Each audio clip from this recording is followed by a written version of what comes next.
ऐसे करके वो बहुत परेशान कर रहे थे। तो इस चीज़ का मान ली बातचीत तक कोई हल नहीं हुआ? कोई बातचीत तक भाई अफसरा तक कोई बातचीत हो जाए, कोई माफ़ी हो जाए और इस चीज़ तक? उन्होंने सॉरी फील भी किया, लेकिन वो मैडम उन्होंने स्टाफ ने कोई सुनवाई नहीं की। कोई सुनवाई नहीं करी। तो मामला ज़्यादा तभी बिगड़िया है कि जो ये बता रहे थे भाई, जो प्रधान जी बता रहे थे भाई, कोई ऐसे कोई गांव का नाम कटवा था, अब उससे पहले भी कोई शुरुआत वहीं से होती थी। फिर उन्होंने उसके बाद एक वहाँ पे गुमनाम जो शिकायत की थी उसको उन्होंने मुद्दा बनाकर ये सब मैटर चले। तो मतलब जो भ्रष्टाचार ग्रेट हरियाणा न्यूज़ देखने वाले सारे दर्शकों ने संजय दुवन चन्नत की राम साथ में आइडिया बना हरियाणा का बात की।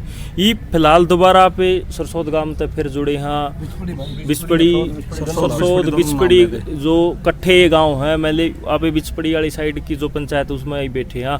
और जो आपने वीडियो में पहले में जो मामला सुना था उसे मामला में जो रघुवीर जिया के जो पुत्र हैं उनसे ही बातचीत कराएंगे भाई। इन्होंने भी भाई पिता ना और बेटा वहाँ कर देख दोस्त वगैरह नाता हुआ है भाई, सारी बातें शेयर हुआ है भाई, कारण क्या हुआ है मैं उन्हें इतने पूछांगे भाई क्या कुछ बात उन्होंने बताई थी भाई। इतना के मानसिक दबाव बन गया कि उन्होंने अपनी जीवन लीला समाप्त करनी पड़ेगी। पहला उन्हें के बेटे थे सारी बात पूछांगे।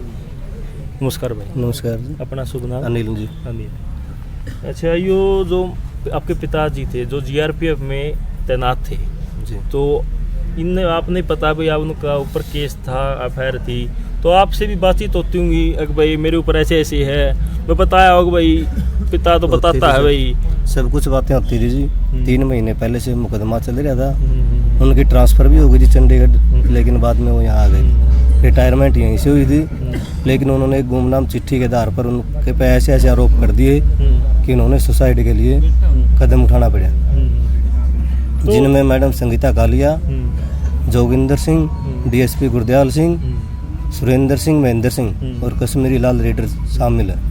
तो सर एक बात बताओ, आप ये जो बात नाम ले रहे हो, आप सुसाइड नोट के आधार पर ले रहे हो, पिताजी ने पहले भी ऐसी कोई बातचीत बताई थी भाई नूनू ये पहले बताई थी भाई ये पहले सब तंग कर रहे हैं? पहले सब बात बताई थी मैडम ने, वहाँ बाला भी बुलाया था उनको, काफ़ी बार बुलाया, लेकिन कोई इंसाफ नहीं कर पाए, उनको प्रताड़ना दी गई। आप आ जाओ, कल आ जाओ, वहाँ आओ, यहाँ आओ, ऐसे करके वो बहुत परेशान कर रहे थे।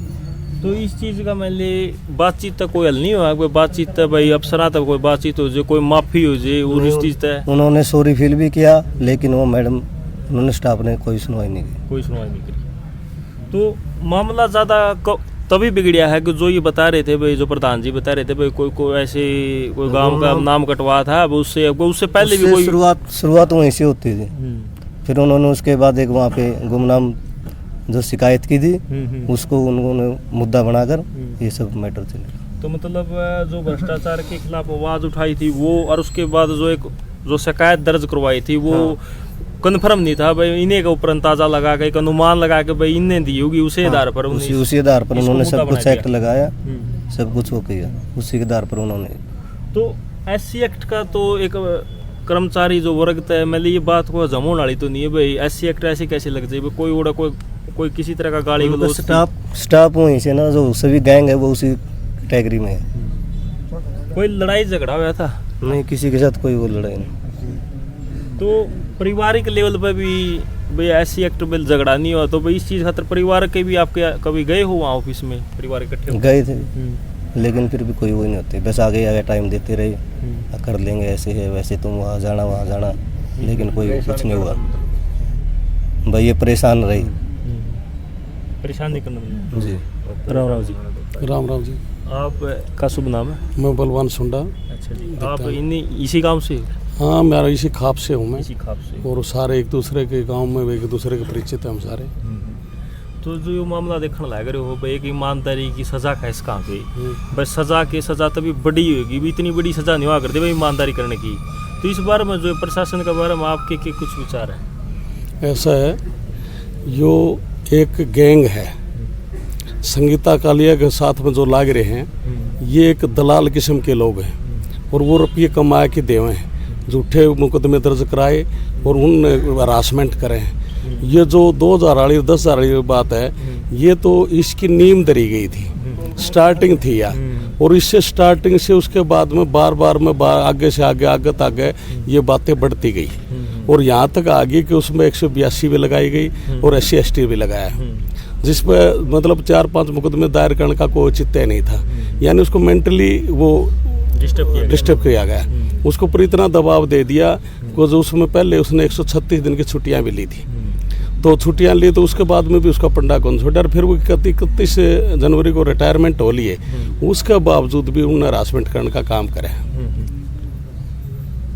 ये सरकार में मतलब जो डिपार्टमेंट में GRP में यहाँ एक अपनी कम्युनिटी के हिसाब से गैंग बना रखे लोगों ने, और इसको ये उसके चुगल में फंस गए और उस चुगल तक लिकट नहीं पाए, आखिर में अपनी जान देनी पड़ी। और जब इसने अपनी जान दे दी, सुसाइड कर लिया, और जब साफ शब्दों में नाम लिख दिया, जान देना कोई मामा का जाके आना नहीं है, कोई नान का जाके आंदा हो, और जान जो अपनी जान जब ही देता है जब उसने वो आदमी ये सोचा कि तेरे तो सारे रास्ते बंद हो गए, आखिरी रास्ता उसने ये चुना। और उसने जब नाम दे दिए उसमें सुसाइड नोट में, तो सरकार जब नाम दे के गया, अगला मरते हुए तो कोई झूठ कौन बोल रहा है, जब नाम दे के गया तो सरकार ने FIR दर्ज करनी चाहिए। और यो हम बैठे हैं तो हम क्यों बैठे हैं, हम यूँ बैठे कि FIR दर्ज करो और हमने न्याय दे दो, बस दूध का दूध पानी का पानी करो, जिससे जो दोषी उसके खिलाफ कार्रवाई करो। तो एक बात और भाई साहब, कल सुबह 8 बजे की घटना थी बता रहे हो, मतलब उस टाइम आप पिताजी से मिले थे? नहीं सर, मैं घर से मिला था लेकिन कोई बातचीत नहीं हुई।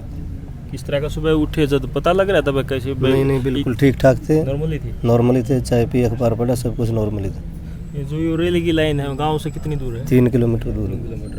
भैया घर से कोई खेत का या कहीं बाहर जाने का नाम लेके गए थे? वैसे बोले थे मैं 5-10 मिनट में आता हूँ वापस। बाइक ले गए थे?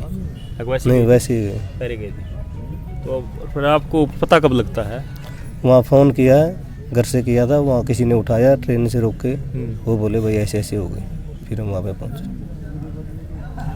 यही बात है। तो भाई सारे ने तुम्हारे जो रघुवीर जी के जो बेटे थे उनसे बातचीत कराई दी। मामला क्या था? मामला यो है कि भ्रष्ट अधिकारियों के खिलाफ आवाज़ उठानी और उस आवाज़ का इतना नुकसान उठाना कि जो अपने परिवार के साथ एक दुख दे गए और जो अपना जीवन लीला है वो भी समाप्त करनी पड़ेगी। तो दुख भी होया, ये परिवार को जाते जाते ये दुख मिल गया, अब भाई उनको न्याय के लिए भटकना पड़ रहा है। न्याय के लिए भटकना, मीटिंग पे मीटिंग, अंदर मीटिंग, कल मीटिंग कर ली, ये फिलहाल गांव बैठा है, सौदा गामा की जो खा बैठी हैं। मतलब क्या है, अगर भाई इंसान जीवित तो भी न्याय के लिए भटकना, जान देने के लिए तो भी न्याय के लिए भटकना। तो मतलब क्या है कि प्रशासन को ज़्यादा से ज़्यादा मैंने इस चीज़ पे ध्यान देना चाहिए। भी कोई इंसान मरते वक्त भी झूठ नहीं बोलता है, इस बात का तो सभी को पता है। भाई सच्चाई में ही इंसान सच्चाई बोलता है और अपने प्रणाम मैंने जो प्राण निछावर करा है, तो आखिरी जो लाइन होती है, डेड लाइन कहते हैं, जो एंडिंग कहते हैं, उस टाइम पे तो इंसान कभी झूठ नहीं बोलता। इन तरह की बातों को भी ध्यान में नहीं रखते, तो भी प्रशासन को जल्दी से जल्दी कार्रवाई करनी चाहिए। हमारे हाथ जोड़ के यही विनती है कि दोषियों को बख्शा नहीं जाए और जल्दी से जल्दी न्याय मिले। इसी के साथ मैं अपने शब्दों विराम देता हूँ। जय हिंद, जय हरियाणा।